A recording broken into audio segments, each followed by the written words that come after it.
Hello everyone, welcome back to English draw. तो आज की क्लास में हम बात करेंगे कॉमन एरर्स इन इंग्लिश के बारे में। आज का हमारा टॉपिक है कॉमन एरर से रिलेटेड कि जो एग्ज़ाम के अंदर सेंटेंस आते हैं और उस सेंटेंस में एरर हमें पूछा जाता है कि इस सेंटेंस में कौन से पार्ट में एरर दिया गया है। तो उसकी एक्सरसाइज हम देखेंगे। एक पार्ट हम ऑलरेडी देख चुके हैं जिसमें हमने कवर किए थे 15 क्वेश्चन। आज की इस क्लास में फिर से हम 15 क्वेश्चन कवर करेंगे। तो स्टार्ट करें क्वेश्चन नंबर 16 से। 15 कल लास्ट वीडियो में हो चुके थे। अगर जिसने लास्ट वीडियो नहीं देखा तो एक बार वो वीडियो भी ज़रूर देख लें, जिससे आपके जो एरर से रिलेटेड जो भी डाउट है वो अच्छे से क्लियर हो जाएंगे। देखो क्वेश्चन क्या दिया है, he works hardly for his living. He works hardly for his living sentence दिया है। अब हमें इसमें से एरर फाइंड करना है। देखो ही वर्क्स वह काम करता है, हार्डली का मतलब होता है मुश्किल से ही, न के बराबर काम करता है। फॉर हिज लिविंग, देखो लिविंग का मतलब होता है आजीविका, जीवन यापन करने के लिए मुश्किल से ही काम करता है। मुश्किल से काम करेगा तो फिर जीवन यापन कैसे होगा। तो देखो यहाँ पे क्या लिखा है, हार्डली, और हार्डली वर्ड है ये यहाँ से कैंसिल हो जाएगा। ही वर्क्स हार्ड, कि वो काम करता है, हार्ड मतलब बहुत ज़्यादा, बहुत कठिन काम करता है अपनी आजीविका के लिए। तो यहाँ पे हार्डली नहीं आएगा, यहाँ पे आएगा हार्ड। तो ऑप्शन सी है वो हमारा करेक्ट आंसर हो जाएगा। नेक्स्ट है, the news are very disturbing. The news are very disturbing, ये सेंटेंस हमें दिया है। सेंटेंस में लिखा है द न्यूज़ आर। देखो द न्यूज़ है वो सिंगुलर होता है, न्यूज़ है वो सिंगुलर होता है, हमेशा सिंगुलर में ही होता है, न्यूज़ की कोई प्लूरल फॉर्म नहीं होती। और अब सब्जेक्ट सिंगुलर है तो वर्ब भी कैसी आएगी, सिंगुलर, जबकि हमें क्या दिया है, आर। होना क्या चाहिए था यहाँ पे, इज। तो यहाँ से हो जाएगा option B, the news is very disturbing, option B. Next है, each of the students have pen. अब ये ईच और ईच, एवरी और आइदर नाइदर वाले सेंटेंस है वो बहुत बार एग्जाम में पूछे जाते हैं। तो यहाँ से लिखा है each of the students have pen. देखो द स्टूडेंट्स प्लूरल है, इसलिए यहाँ पे क्या लिखा है, हैव लिखा है। लेकिन इससे पहले क्या आ गया, ईच। ईच का मतलब होता है प्रत्येक, स्टूडेंट्स में से प्रत्येक के पास, प्रत्येक का मतलब एक एक के पास। यहाँ इंडिविजुअल स्टूडेंट की बात हो रही है, 1 बाय 1 करके बात हो रही है। इसका मतलब सब्जेक्ट कैसा है, सिंगुलर। तो वर्ब भी कैसी आएगी, सिंगुलर। तो ये हैव है वो किस में चेंज होगा, हैज में। Each of the students has a pen, option A. Next है, he is my cousin brother. He is my cousin, he is my cousin brother, he is cousin to me, no error. Cousin का मतलब होता है चचेरा भाई, और brother का मतलब भाई। तो जब भी हम कजन का यूज करें तो फिर ब्रदर लगाने की ज़रूरत नहीं होती। He is my cousin, only sentence यहाँ से यहाँ तक ही हो जाएगा। कजन ब्रदर, जैसे एंटर अगर किसी सेंटेंस में आ गया तो एंटर के आगे इन या इनटू लगाने की ज़रूरत नहीं होती, क्योंकि एंटर का मतलब ऑलरेडी प्रवेश करना है, अंदर जाना है, तो फिर इन और इनटू लगाने की ज़रूरत नहीं होती। वैसे ही कजन का मतलब होता है चचेरा भाई या चचेरी बहन, तो फिर ये ब्रदर लगाने की ज़रूरत नहीं पड़ती। नेक्स्ट है, I M living in Delhi for 5 years। I am living in Delhi for 5 years। देखो 4 5 years दिया है, मतलब since for all plus time दिया है, और यहाँ पे कंटिन्यूस टेंस दे दिया, जबकि आना क्या चाहिए, परफेक्ट कंटिन्यूस टेंस आना चाहिए। तो आई एम लिविंग नहीं होगा, I have been living in Delhi for 5 years। 4 में कोई प्रॉब्लम नहीं है क्योंकि 5 year है, वो पीरियड ऑफ टाइम है, अनिश्चित समय है, ड्यूरेशन दिया गया है। तो यहाँ पे क्या आ जाएगा, option B. Next, he is more wiser than his friend. He is more wiser than his friend. अब देखो यहाँ पे डिग्री लिखिए, ही इज़ मोर वाइजर। अब वाइजर है वो वाइज पॉजिटिव डिग्री है, इसकी वाइजर कंपेरेटिव डिग्री होती है, और वाइजेस्ट है वो सुपरलेटिव डिग्री होती है। अब मोर कंपेरेटिव डिग्री में ही लगता है, लेकिन कब, जब वोवल 2 से ज़्यादा हो, तब 2 से ज़्यादा वोवल हो तब हम मोर लगाते हैं।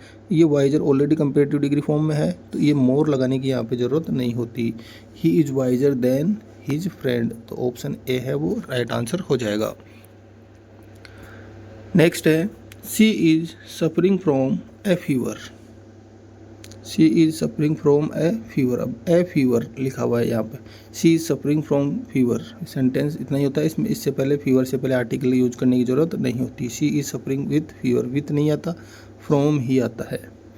तो she is suffering from fever. With कब आता? जब कोई डिजीज़ बीमारी हो और उसकी वजह से डेथ हो जाए, जैसे शी डाइड विथ फीवर, वो बुखार की वजह से उसकी डेथ हो गई। डेथ हो तो विथ लगता है, और बीमार चल रहे हैं तब फ्रॉम का यूज होता है, और आर्टिकल का यूज नहीं होता। ऑप्शन बी है वो राइट आंसर हो जाएगा। नेक्स्ट है open the 10th page of your book, कि अपनी बुक का 10वां पेज ओपन करो। Open the page 10th of your book, ये तो सीक्वेंस चेंज हो गई। Open your book at page 10, तो यहाँ से जो ऑप्शन बी है वो राइट आंसर हो जाएगा। नेक्स्ट है I you and he are friends. देखो ऐसे क्वेश्चन एग्जाम में बहुत बार पूछे जाते हैं और इसमें सब कंफ्यूज होते हैं। दिखने में ये बिल्कुल राइट दिख रहा है, लेकिन इनकी एक सीक्वेंस होती है कि सबसे पहले थर्ड पर्सन आता है, उसके बाद सेकंड पर्सन। मतलब सेकंड पर्सन है वो हमेशा किसको फॉलो करेगा? थर्ड पर्सन को। और लास्ट में क्या आता है? First person. First person pronoun है वो लास्ट में आता है। तो पहले आएगा थर्ड पर्सन, उसके बाद सेकंड पर्सन, उसके बाद फर्स्ट पर्सन। तो 3, 2, 1 ये सीक्वेंस होती है प्रोनाउन को अगर एक साथ यूज करना हो तब। तो यहाँ से ऑप्शन ए है वो राइट आंसर हो जाएगा। नेक्स्ट है she is more beautiful of the 2 sisters. 2 sister है, उसमें से सबसे ज़्यादा ब्यूटीफुल कौन है? सी। ठीक है, 2 में से किसी एक को श्रेष्ठ बताया गया। ठीक है, ग्रेट बताने के लिए या फिर सबसे अलग बताने के लिए, डिफरेंट बताने के लिए सुपरलेटिव डिग्री का यूज किया जाता है, और सुपरलेटिव डिग्री में मोर नहीं मोस्ट का यूज होता है। She is most beautiful of the 2 sisters. More तब होता she is more beautiful than her sister, उसकी सिस्टर से कंपेयर किया जाता तब। तो यहाँ से क्या हो जाएगा? She is the most beautiful of the 2 sister. Next है he was absent in the class. वह कक्षा में एबसेंट था। वो कक्षा में एबसेंट नहीं होता, कक्षा से एबसेंट होता है। ठीक है, और से के लिए कौन सी प्रीपोजिशन आती है? Preposition from. He was absent from the class, option B. Next है I am ill from 2 days। Easy sentence है, देखते हैं आप बता सकते हैं। देखो फ्रॉम 2 days दिया हुआ है और इससे पहले क्या दे दिया गया? एम दे दिया गया, क्योंकि क्या आना चाहिए? I have been ill for 2 days।